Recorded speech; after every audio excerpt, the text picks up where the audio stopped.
Urban Adventures. Had a short video, I'll link to that, on why I don't really care for urban adventures. And then I realized, bottom line up front, I realized that I didn't grow up in a city and didn't really experience a city, and so that really shaped my early years. And I think that's important. And saw some of the feedback from other people who kind of said the same thing. Same way, a little overwhelming. So that's what we're going to talk about, is maybe the best practices to do an urban adventure, and how to just relax when doing urban adventures if not your favorite terrain, because for a lot of players it is their favorite terrain, much to the chagrin of many a game session, because it evolves quickly. What do I mean by that is the urban adventure will more than likely devolve into the 5-hour session of shopping or coffee shop nonsense.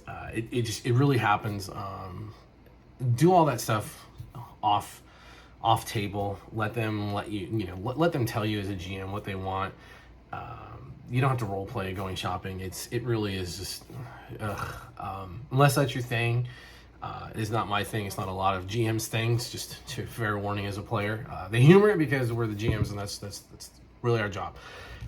We're gonna let you have the fun that you're having to a point. So, the urban settings can be, like, the idea of going into a city can be very overwhelming when you start thinking about it from a GM's perspective of how am I going to run this? Because you're talking thousands of inhabitants, depending if what kind of game style you're playing, thousands to millions of inhabitants. And that, it's just, you start looking at it and you'll see, I'll throw some maps up of various resources from cities that don't exist. You can randomly generate that. If you hate AI, maybe you won't do that. It's not like AI pictures. It's just an algorithm that's been around for maybe a decade, maybe a little bit less than that. Or there's whole mapping software that goes out there and you can take a look at your city. And one of the examples I'll use is Memphis, where I live, and show you just that when you start coming in and where it was like, oh my God, if I'm running Neon Blood in Memphis, like, man, what am I going to do? And then there's some generators that are out there to help you with your fantasy cities. Specifically fantasy cities and some modern cities, but they're not quite as adroit as the fantasy city generator. And again, these all have links. You'll have seen those images as we're going over it, what they can do. And that gut instinct to be overwhelmed, is the first thing is like, okay, cool. We're gonna go to a civilized point, a city. Towns and villages are easy, but yeah, the no kidding city is how you get there, understanding how you would travel. Were guards looking out for nonsense? Yes, in Bronze Age and Copper Age, it wasn't like they're stopping and asking for identification unless there was something weird going on. Even in the modern city, you drive from Memphis to St. Louis. It's not like the cops are going to stop you and pull you over and check you out, and demand before you enter the city limits. So just try to. I think a lot of that is maybe subconscious roadblocking of getting into the city of like, well, no, the guards want to talk to you. They want to know what you're doing here. Put your weapons away. Remember, D&D is the most widely played system, and most fantasy settings kind of take place in that. Hell, even Dragon Age and Thetis, people are walking around armed. D&D, you walk around armed. It's really a medievalization of American Old West stories is how to think about it. And of course you can do like peace knots and all that jazz. Many people do, but again, it's one of those things not to just relax. Don't be overwhelmed by it, and don't subconsciously create those roadblocks. It's okay. The management of the city size, that is where you probably need. That's where I would use the software that's out there. You can create yourself. There's plenty of maps that exist. There are plenty of people who've done great fantasy maps if you're doing it for your own game online and you're not trying to produce anything. Or maybe you're going to have someone draw a city map for you. There's also other software that'll aid you into that. Pro Fantasy has theirs, City Designer. And then there's just some brushes you can get if you're using Adobe or Affinity. And you can start mapping your own and do the dwellings and all that. But if you're really just down, you just need to manage the package size of what you're doing in the city. And one of the pictures you will have seen, and you'll see again, is an image of Waterdeep. Waterdeep is Forgotten Realms. It's their largest city. But the perspective and you're looking out at it is just this massive sprawl of buildings, and you start to realize like, okay, cool. Well, we're not going to do the whole city, you know, and that's where you start to manage like, okay, well, what are we doing in the city? Are we adventuring in the city? Are they simply, is it a pit stop? Are they reporting into someone? And then you can start to manage where they go and how they do it. Not so much a railroad, but a little bit of control. Don't offer things. You know, there's a tendency to say like, oh, and there's the blacksmith, and there's the bank, and there's the store, and there's this. It's okay. They know what their characters want to do. Let the players inform you of what they are interested in. That's the kind of the whole part of the game and how they make characters and how they interact at the table with you. They will let you know what's of their interest. They may catch you off guard. It's okay. You don't need to really prep a lot. But there's also some fairly common things that folks will want to go and do and see. If you've got a player who has weird requests constantly, you know, might be another video about how to talk to people into, you know, behaving normally.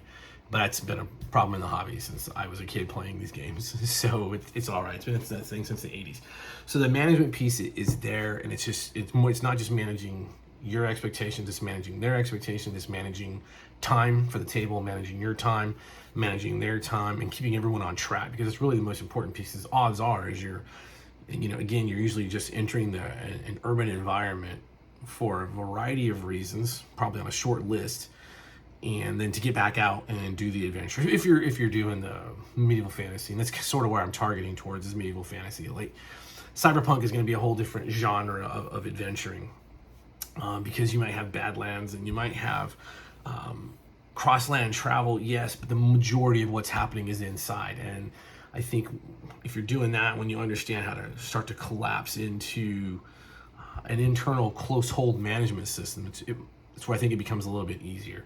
And to emphasize that is the dungeon in the city.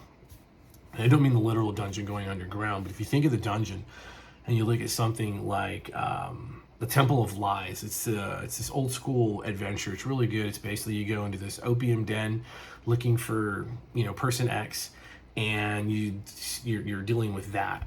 So it's a small dungeon, but even that is set in an urban environment, and so it gives you a small capsule of, okay, well, there's an opium den that can be useful. But if you're looking at something like, say, take in the original basic set from the Red Book, there's a little adventure in the back, and you're going out, and there's this little castle. It's in ruins, and you're looking for some missing villagers. And there's the drawbridge, which has an initial, there's a drawbridge and a route through. There's an initial trap. There's some crumbling towers, and then these rooms that are scattered out. It's a very typical, you know, late 70s, early 80s dungeon design, where everything is just, you know, all crammed up and don't really make any sense. And it's not even on the mythic side. It's just put a bunch of encounters in here. But if you start thinking about that, like, okay, well, what's the path? Okay, well, maybe that path now becomes a dark alley. The trap isn't a pit trap. Now that trap becomes, maybe there's some thugs. Maybe there's some people out there that are going to test you a little bit.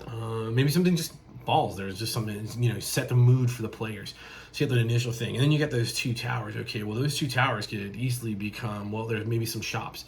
And the one shop is been burnt to the ground, which is also going to put people in a good or different or weird mood. It'll put them on edge. It'll get them ready. And then for the other one, you can easily have it be just another storefront, because you don't have to go into those. But if you do choose to go into those, one is collapsed and the other one has the one level. And I don't remember there being anything in there, but if you wanted to put something in there, you just put a bunch of graffiti, tag it out. Even in the Middle Ages and whatnot, there was human beings have been putting graffiti on everything. Probably the earliest paintings in caves were yes, they were religious and shamanic, probably also graffiti. It's just how we are. We leave a mark on things. And so you could use that to, again, set that mood and tone. And then you move through and you take those rooms and those individual encounters and you start putting those further down the alley or along the street, and you start branching those off and say, okay, well, you know, down this side there is a hoodlum, which is a goblin with a bow waiting to ambush everyone. Okay, well, there's someone waiting to take the party out. They're waiting for them. And a rival gang member, Thieves Guild member, what have you. And you keep stacking it like that, and you're taking all that dungeon and you're just unfolding it into a block of an urban street. And and maybe some alleyways too, to start getting the party off the beaten path. And again, that's another way of managing that expectation, that time. And that's if you need them to go in to do something, and you can use that, like, hey, there's, a missing, your fixer had a meet, you got to go down and do this. And that's a good way of doing that. And again, you start to collapse everything down. And I think people may instinctively do this, but again, I will always say, for me, a lot of times it's just like, man, I don't even know how to describe getting there. Like, yes, I'm not dumb. I've been to cities, a lot of cities. I've lived all around the world, but still, and every city has a unique flavor to it and how they go along. But it still is like, oh my God, and you feel the urge, I guess, to describe everything. Like, oh, we're gonna navigate this, we're gonna do this, we're gonna do that. Here are your things, seeing these things. And I think you manage that down, truncate it down, and you keep it just very normal as you cruise down the avenue. Boom, blah, blah, blah, blah. It's probably a lighter way of doing that and packaging that. Some of the things, and you can do that, I think, with like any dungeon I've looked at. I did a video like 15 years ago on this topic of, you take a cool dungeon adventure and you put it, into the wild, and you're no longer going underground, but you still have the principles of the adventure in the dungeon laid out. And you can use that as, like, instead of going into a cave, you're going to a grove and this hilltop and all this jazz. Man, it was not well received. I still don't understand why, but there's a possibility of doing that. It's just another way of not doing just dungeon crawl. And if you want to use these pre-built things, or you find something like, hey, this sounds like a cool thing, but how to do this for an urban setting, that's exactly how I would do it. And I've done it before. I've run plenty of Neon Blood sessions, where it's essentially, I'll take a cool dungeon adventure idea from old school, and I have turned it into just this, a cyberpunk aged adventure, and it works out really well. I think some of the things to remember about cities is the watch law enforcement. They don't have time to really play games with you, and so in some places, small crimes are going to be ignored. Sometimes they're gonna shake you down if you don't look like you belong in a certain place. They know. I know. No matter how people feel, you have professionals who are used to dealing with things. You get a feel for when something is out of place. Like, bank tellers have no training on how to spot counterfeit money, and they don't have to use a marker. It's when they're counting money, they will instinctively know there's a problem when they have a counterfeit bill passed through their hands. It's just you are around something, you're enveloped by something, you understand the environment.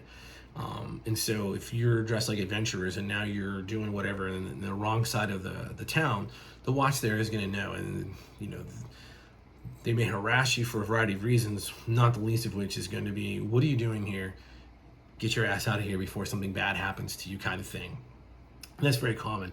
If it's an area known for crime, like Thieves Guild operates there, or, gang activity is there, a drug activity, they're going to want to know about that. So remember that about law enforcement. And then sometimes there's also a tendency to detain first and ask questions at an appropriate time, which can lead to fights and whatever. And that's a whole different thing of whatever systems you're using and how the laws work in your fantasy environment, your urban environment. That's something you have to be mindful of. There have to be repercussions for actions. No city's going to be okay with, like, the fighter, the mage, the cleric and thief rolled in here last night and they just schwacked 4 of our city guard. Well, I guess we just lost some watch members. And that's not going to fly, and you're going to find yourself on a manhunt end at that point. So just remember that. Remember how authority will respond in a situation in the city. And you've seen it before if you've watched enough, like, reality TV. This might be a good basis for, like, oh, okay, cool, this is how they do it. And granted, the people have cameras on them and are prone to different behavior, but at least it helps. And then you can ratchet the action up based on what movies you enjoy. It depends on the level of, verisimilitude you want for the urban adventure setting. And then the other people tend not to want to get involved. They may look and gawk and make weird faces and do the pearl clutching, but in general, very few people are going to become involved in a situation. It really depends on where you are. Are you in the biker bar and you're running your mouth? Okay, well, that's a different kind of crowd, and they're definitely going to get involved. And all of them are going to get involved to one degree or another. or or are you in a market somewhere, and something happens, violent action happens. Most of the people are not going to interfere on that. Hell, most of them aren't even going to snitch. You might have one who's going to run and try to get the city watch, but the cacophony of a chaos you've never seen, like mass violent activity in large crowds, it becomes loud very fast, and law enforcement can respond to that. The authorities will respond to that.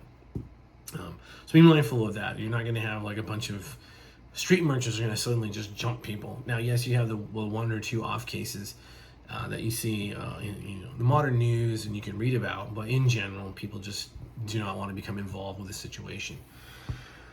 Oh man, another way of managing it, and I thought about this, is maybe keep it to different neighborhoods, different areas, wherever the party needs to go. They don't need to go to the castle to meet with the king. They're peasants, ostensibly, and the king. Maybe you have a nobleman. It doesn't really matter, but you can say, no, the representative is going to meet you here, and that's where they're going. It creates less eyes, there's more vested interest in the secrecy, whatever you have going on. But if you narrow it down to like, no, we're only going to operate in this area, and then understand that area, either you've created that area or it's a real world area, or you want to draw on a real world area and say, okay, well, what is this place like? And you can start getting some of that. You look at demographics, crime statistics, things like that, and you can say, okay, cool, I'm going to take them to a nicer area. Well, what is it like there? What kind of restaurants do they have? Go that route. On the converse, like, well, there are places you guys shouldn't be as adventurous, or like you're playing Dragon Age. Well, you probably shouldn't be in the alienage after a certain hour as non-elves. Okay, let's things are going to go sideways very fast. So you can have that. And if you understand that environment you're operating in and you manage to keep it down, don't let them wander the city. Remember, cities are big. They're big, and they consume time to get around, especially if you're going on foot. We'll have to put pause on the Waterdeep thing again and take a look at the scale of it. But it's also massive for a fantasy city. Probably overpopulated for a fantasy city, but whatever. So yeah, I think that might be a helpful way of doing it. And then again, the biggest issue, and I've come to do this. In fact, I'm prepping to run a game tonight. We're doing an open demo again of OpenSIX, the system I've been working on, and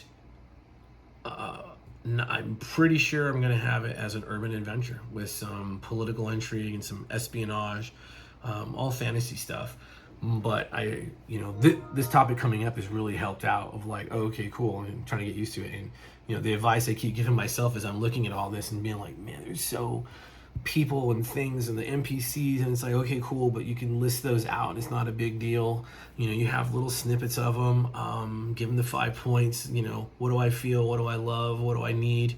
And what do I want? However you do it, you can capture that.